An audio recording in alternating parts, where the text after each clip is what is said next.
He sat alone with a hungry baby after his wife passed, until Chinese girl knocked with full breasts.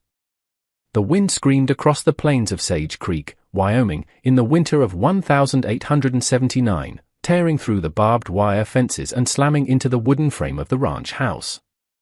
Snow blew sideways in thin, sharp blades, slicing the air like razors. It was the kind of cold that cracked lips and cut through wool. Inside the cabin, a baby cried. Owen Croft stood hunched over the small cradle, eyes bloodshot, hands shaking, his thick flannel shirt damp with sweat despite the chill. In his arms, baby Rose screamed, her little fists clenched, her face red and scrunched with hunger and frustration. "Come on, sweetheart," he muttered, trying once again to guide the bottle of goat's milk to her lips. "Please, just a little." She turned her head and wailed louder. The bottle slipped from his fingers and rolled across the wooden floor. Owen swore under his breath and bent to pick it up. His back ached. His arms trembled from fatigue. It had been a month since Martha died. 1 month since the fever came in the night and took her before sunrise. Rose had been only 2 months old then. Now she was 3 and starving. She wouldn't drink the goat's milk.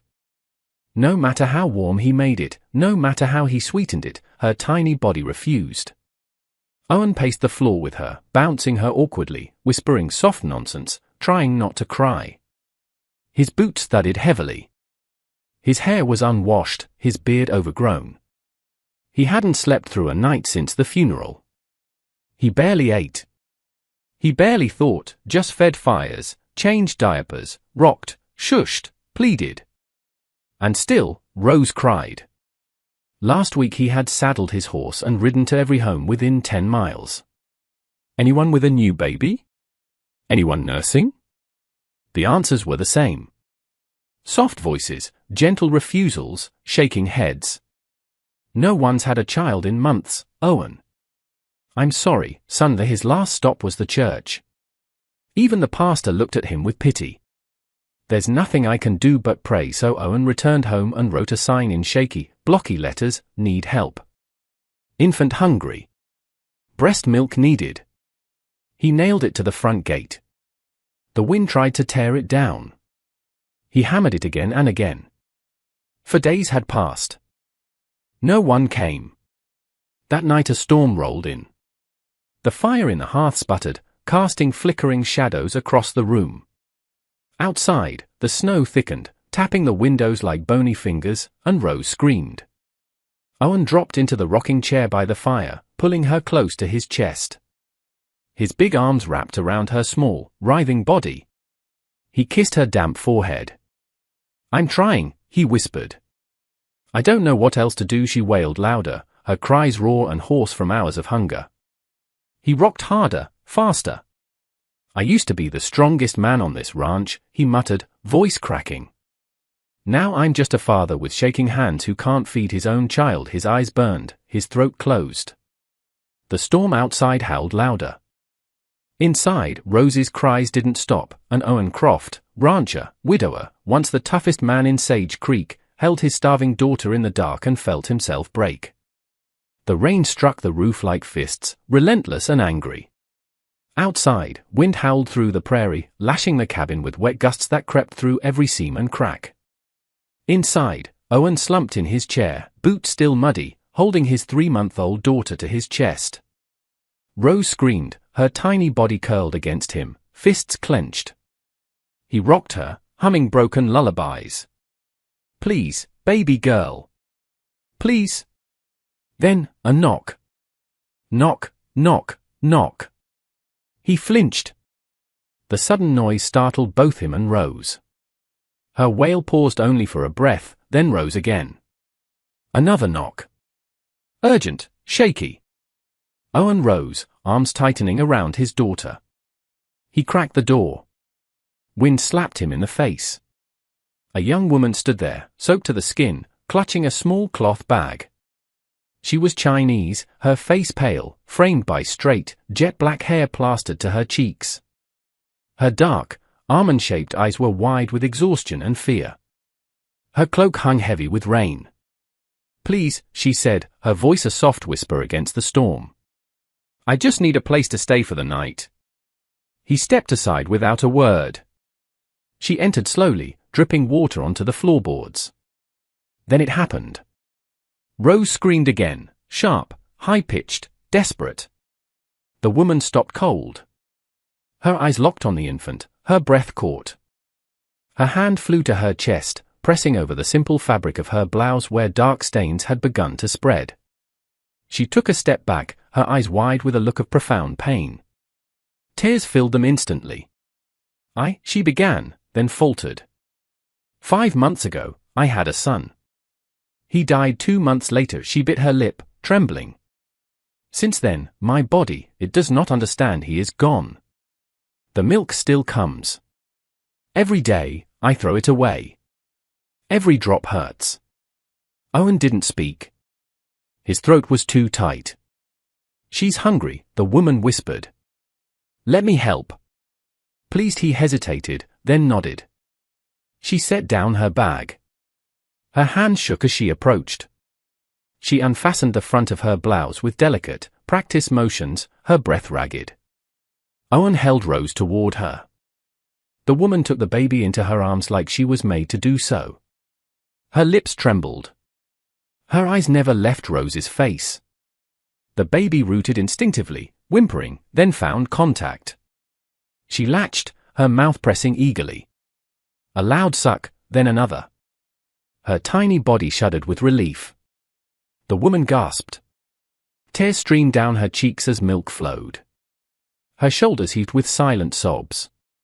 Rose nursed like a starving animal, each swallow audible in the hush of the storm. The room filled with the sound, the rhythmic sucking, the baby's soft sighs, the woman's gentle murmurs. It's okay. Eat, little one. I've got you. Owen watched, his heart clenched. He had tried everything. Every bottle, every trick. Nothing had worked.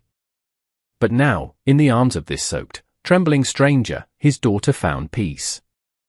The woman closed her eyes. A single word escaped her lips.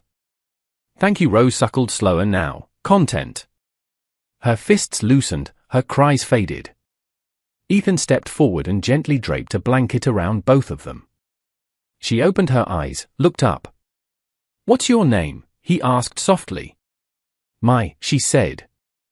I'm Owen, and that's Rose. I looked down at the baby who now rested quietly against her chest. She kissed her forehead. The storm still raged outside. But inside the cabin, something warm had taken root. A thread, a bond. Between a grieving woman, a desperate father, and a child who had finally found what she needed most, milk, warmth, and a heartbeat to rest against. The storm passed, but Mai stayed. Not by any formal invitation, not by words even, but by necessity. Rose needed feeding every few hours. Owen, silent and sleep-starved, never asked her to go. And Mai, with her small satchel tucked beneath the cot and her shawl drying by the fire, simply remained. She rose with the baby, fed her while the stars still clung to the sky, and laid her gently back to sleep before the first orange light cracked across the plains. Her hands moved with a natural grace, wiping Rose's chin, humming under her breath, folding small clothes Owen had never managed to wash properly. Owen watched quietly. That first morning, he hammered together a second bed frame, rough pine, nothing fancy, but sturdy. When Mai stepped into the cabin from the well with a bucket of water, she saw it already set up in the corner, a wool blanket folded neatly on top. She blinked, surprised. You did not have to. Owen rubbed the back of his neck. It ain't much, but it's yours while you're here. She smiled softly. It's more than I had last night. Later, he left a small tin jar by her wash basin. Inside, thick yellow bear fat he'd rendered himself from the winter hunt. A note was scrolled in blocky letters, for your hands. She didn't speak of it, but her fingers traced the jar before she opened it. In return, Mai cooked simple food. She made a thin but nourishing broth from wild onions and a handful of rice she carried in her satchel, and simmered beans with a strip of pork. She swept the floor each morning and hung Rose's washed clothes over the stove to dry. At night, after the baby nursed and fell asleep, curled into her shoulder, Mai sometimes sat by the hearth, wiping tears from her face while pretending to sew. Owen saw them, but he never asked. One evening, as the wind howled low outside and snow danced like ash in the dark, Owen spoke first. "She was beautiful," he said unprompted. "My wife didn't turn." He stared into the fire. "Her name was Martha.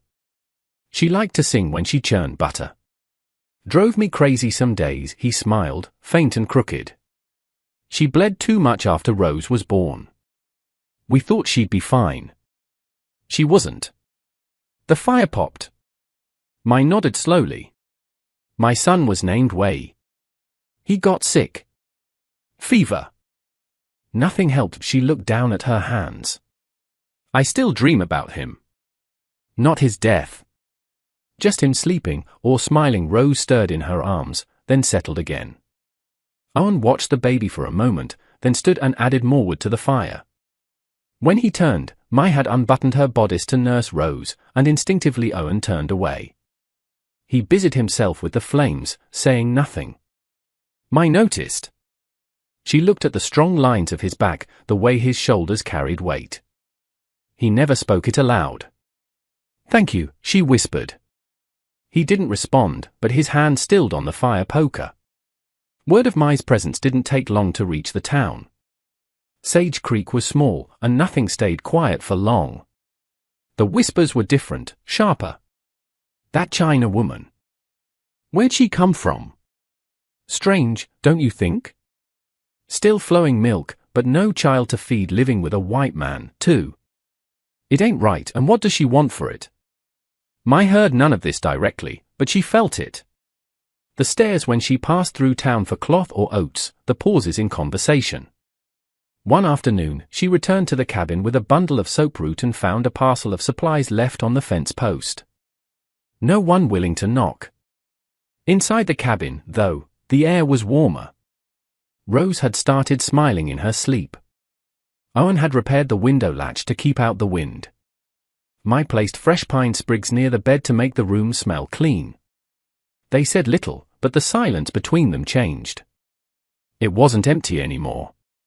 It was shared. A quiet understanding rooted itself in the smallest things. How Owen always left water warming for her in the mornings. How Mai folded his shirts even when he didn't ask. How when Rose cried at night, Mai rose first, but Owen always followed just behind, ready with a blanket or a candle. They never spoke of staying, but neither spoke of leaving, and slowly, without permission or plan, they began to build something, not from promises or plans, but from small, necessary kindnesses. The snow fell heavier that week, blanketing Sage Creek in a quiet hush. But no snow could bury the voices that began to whisper. When Owen rode into town one afternoon to buy salt and lamp oil, he felt it. At the general store, heads turned. Conversations halted. Someone near the barrels of dried beans muttered just loud enough for others to hear, "A man's gotta be desperate to take up with her kind." Owen ignored it. His jaw tightened, but he said nothing. He paid for the salt and turned to go. Another voice, this time unmistakably familiar, cut through the thick silence. "Some folks say she's trading more than milk for a roof over her head," said Bert Hatcher, a ranch hand with more bark than work. "Shame." Owen Croft used to be a man of pride. Owen didn't flinch, but as he stepped outside into the snow, his face was carved from stone. Back at the homestead, Mai was humming softly. She didn't see the shadow at the window. Didn't hear the approaching wagon until the wheels creaked past. But she heard the voices. "Ain't natural. A woman like that showing up out of nowhere, she's just staying there like a wife without a name. Either she's mad or she's planning something." The voices faded, but the wound was cut. Mai sat down hard on the edge of the hearth. Her hands moved to her chest, warm, still full, the reminder of what she had lost and what she now stood to lose again. She rose and walked to Rose's basket. The baby stirred, blinked, then began to fuss. "I've got you," Mai whispered, lifting her into her arms. "You're safe, little one. I won't let them take you." Her voice cracked. That night, as wind clawed against the walls, Mai sat awake rocking Rose. Her eyes were hollow with sleeplessness. She had not told Owen what she heard. She could not. In the early hours, just before dawn, Mai stood.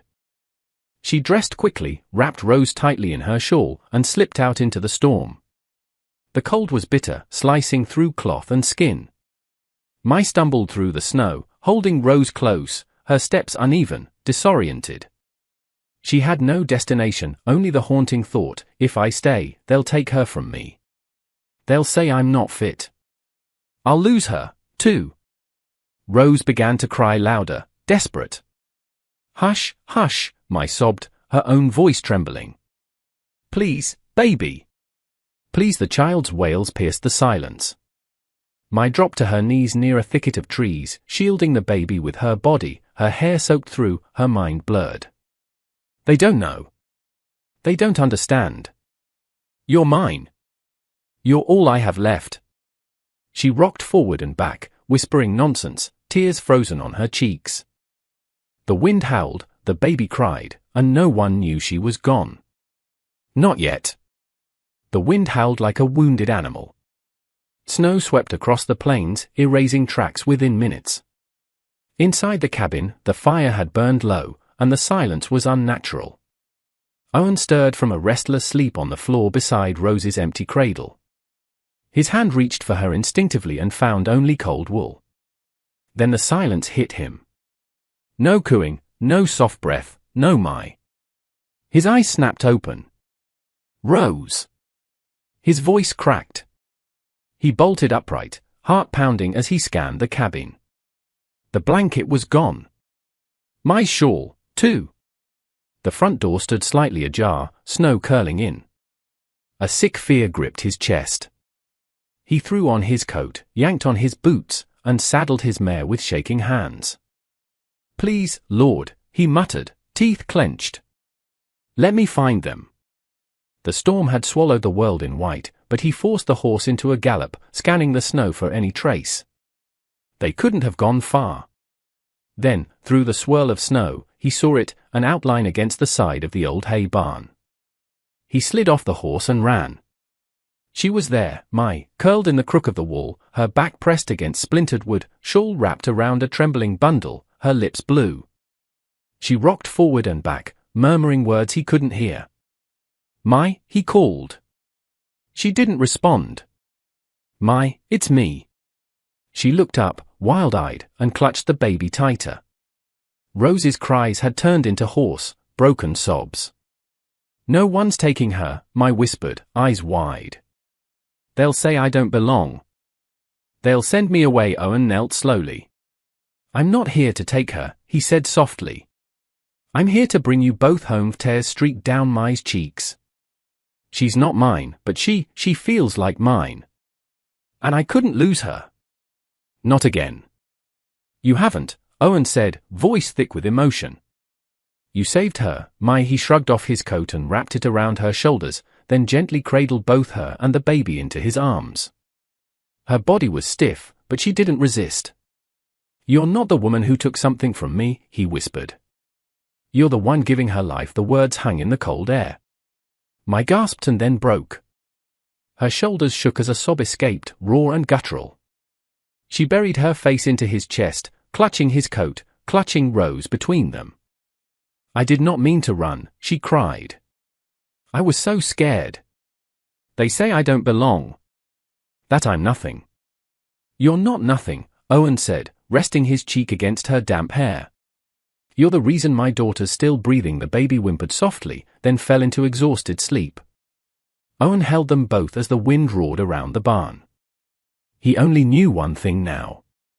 He wasn't losing them. Not tonight, not ever.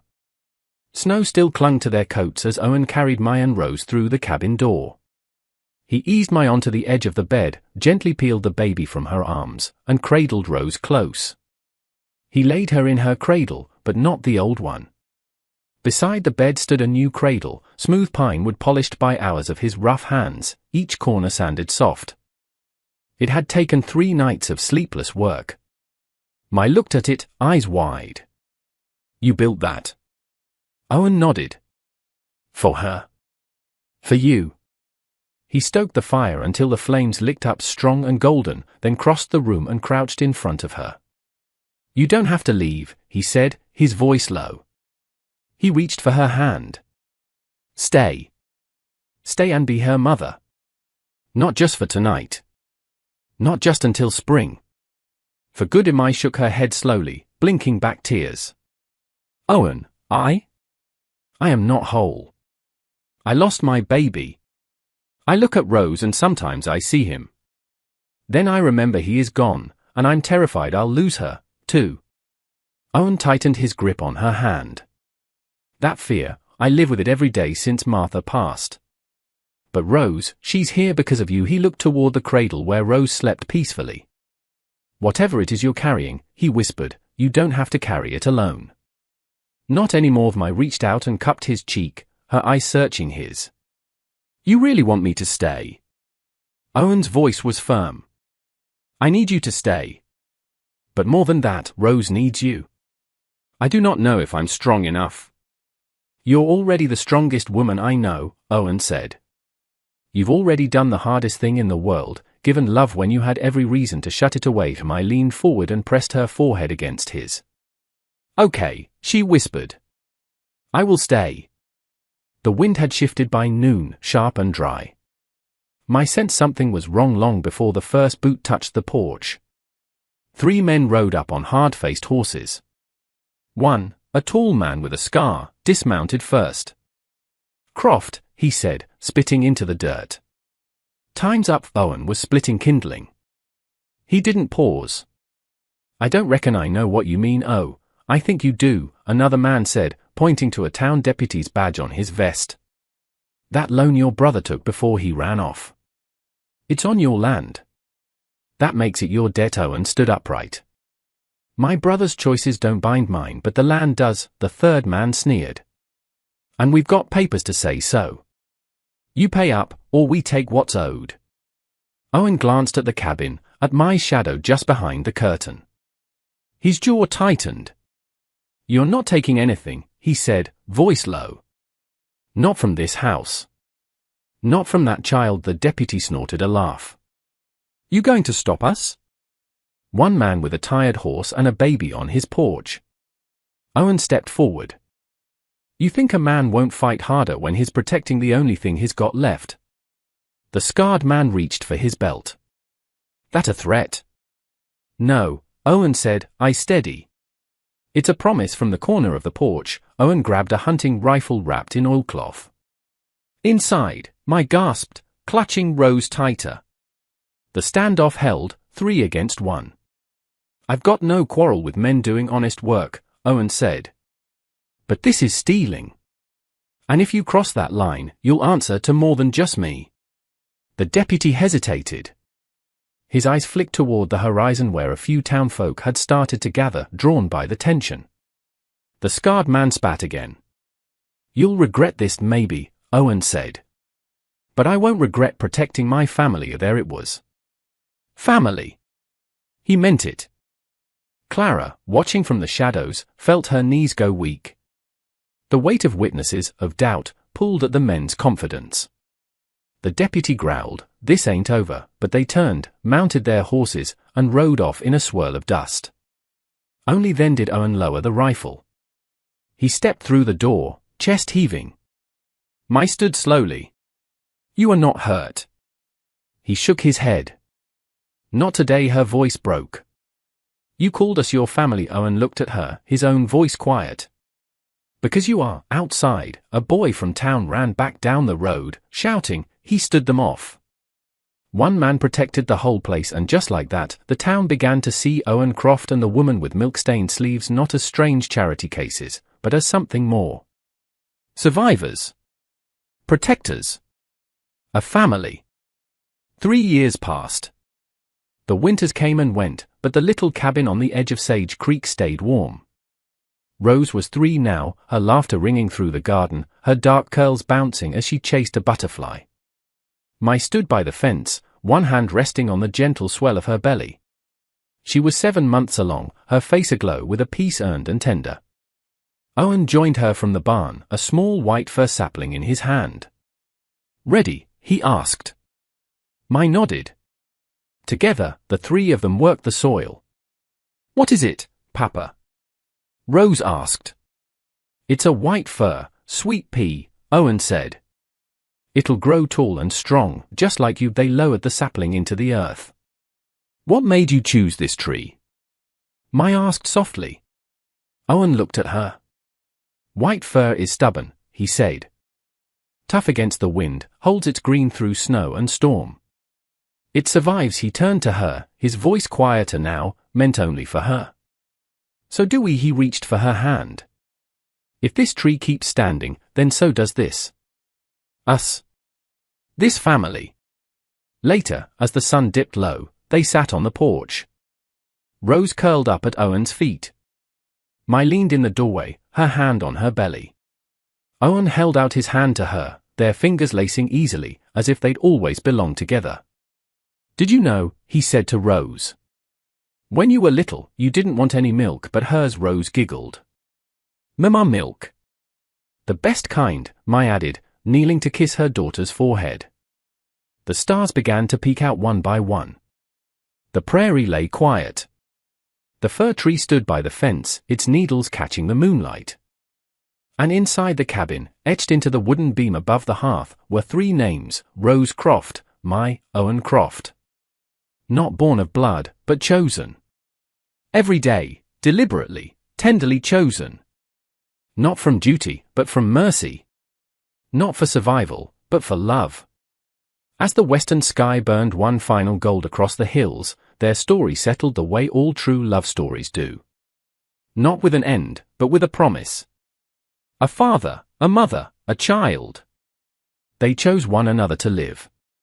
In the wild, untamed heart of the West, it's not always blood that makes a family.